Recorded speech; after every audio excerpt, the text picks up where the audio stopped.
παραβιάσεις που έγιναν τον Αύγουστο και τον Σεπτέμβριο. Για να δούμε τα νούμερα, γιατί νομίζω ότι έχουν ένα ενδιαφέρον. Εξήγησε μας, Μαρίνο. Δείχνουν την υποτονική, δείχνουν το πρόσωπο που θέλει να δείξει η Τουρκία προς τα έξω. Ουσιαστικά χαμηλώνει τους τόνους, έχουμε λιγότερες παραβιάσεις και εμπλοκές και ουσιαστικά καμία υπερπτήση το τελευταίο χρονικό διάστημα. Όπως βλέπουμε χαρακτηριστικά, το Σεπτέμβριο είχαμε 28 εμπλοκές και 149 παραβιάσεις, καμία υπέρπτυση, ενώ τον Αύγουστο σημειώθηκαν 51 εμπλοκές, 457 παραβιάσεις και 6 υπερπτήσεις πάνω από τα ελληνικά νησιά. Ας μείνουμε σε αυτά. Οι Τούρκοι προσπαθούν να δείξουν ένα καλύτερο πρόσωπο χωρίς να υπαναχωρούν ούτε κατελάχιστο από τις διεκδικήσεις τους. Και αυτό είναι που θα δυναμητήσει και όλη την κατάσταση. Γιατί εμείς θα επιμείνουμε στη μία και μόνη διαφορά, την υφαλοκρηπίδα, την οριοθέτηση των θαλασσίων ζωνών τέλος πάντων, και οι Τούρκοι ήδη βάζουν στο τραπέζι όλα αυτά που ακούμε. Ο στόχος είναι απλός, τον περιγράφουμε μέρες. Και κάθε μέρα προσπαθούμε να βρούμε και άλλα πράγματα για να σας το δείξουμε όσο πιο καθαρά γίνεται. Ο Ερντογάν θέλει να γίνει ηγέτης του μουσουλμανικού κόσμου και θέλει να γίνει ο νέος γενάρχης των Τούρκων. Να αυξήσει την Τουρκία, να χτίσει μια καινούργια Οθωμανική αυτοκρατορία. Με ηγέτη τον ίδιο. Κύριε φίλοι, μέχρι πού θα το τραβήξει ο Ερντογάν? Θα σας πω.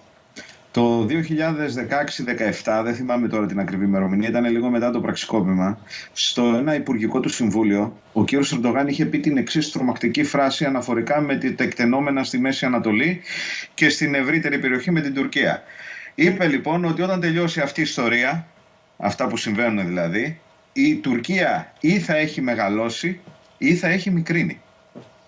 Νομίζω ότι αν λάβουμε σοβαρά υπόψη η πολιτική και στρατιωτική μας ελίτ και ο ελληνικός λαός αυτό το οποίο είπε ο κύριος Ερντογάν μετά το πραξικόπημα, αυτό δεν το λέω εγώ, αυτό είναι καταγεγραμμένο επισήμως.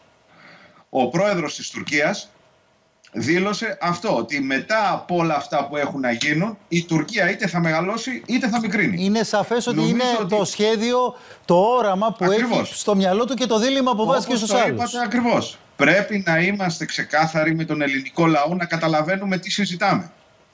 Η Τουρκία θέλει να αλλάξει το status quo στο Αιγαίο, στην Ανατολική Μεσόγειο, και ο σκοπός της δεν είναι ούτε να πάρει ΑΟΣ, ούτε να κάνει υφαλοκρηπίδα. Ο σκοπός είναι να καταλάβει τα νησιά του Ανατολικού Αιγαίου. Και με τα επιστημονικά δεδομένα που βασίζονται στο πού το πάει η Τουρκία και τι γίνεται και πώς λειτουργούν οι διεθνείς σχέσεις, εγώ πιστεύω ότι δεν θα έχουμε καλά ξεμπερδεμό με την Τουρκία. Πιστεύω ότι επειδή όπως το είπατε και εσείς πολύ σωστά, είναι πολύ δύσκολο να βρούμε κοινό τόπο. Διότι όταν ο Τούρκος θέλει να αλλάξει τις συνθήκες Λοζάνης, το μόνο πράγμα που έχει να αλλάξει από τις συνθήκες Λοζάνης πλέον είναι τα σύνορα. Δηλαδή, οτιδήποτε έχει να κάνει με άρθρο της συνθήκης Λοζάνης που φτιάχτηκε πριν από 100 χρόνια, από το 97 χρόνια, δεν υπάρχει τίποτα άλλο πλέον πέραν των συνόρων.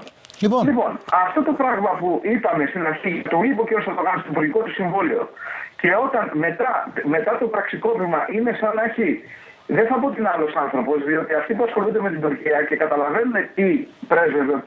Ερντογάν, καταλαβαίνανε που θα πάει η υπόθεση. Αλλά μετά το υλοποιεί το σχέδιο. Έχει προσπαθήσει να υλοποιήσει η τελευταία, θα το πω πολύ απλά και λαϊκά, κύριε φίλοι, και θα σας ευχαριστήσω. Είναι η τελευταία γύρα του Ερντογάν. Ξέρει ότι εδώ θα παίξει όλα του τα λεφτά για να παραμείνει στην εξουσία και στην ιστορία. Και φαίνεται ότι έχει αποφασίσει να το ρισκάρει. Να δούμε. Μακάρι όλο αυτό να μην βγει, τα πράγματα να πάνε ομαλά, ήρεμα, με διαπραγματεύσεις και μια δικαστική απόφαση. Γιατί άλλο πράγμα δεν μπορεί να υπάρξει. Μακάρι.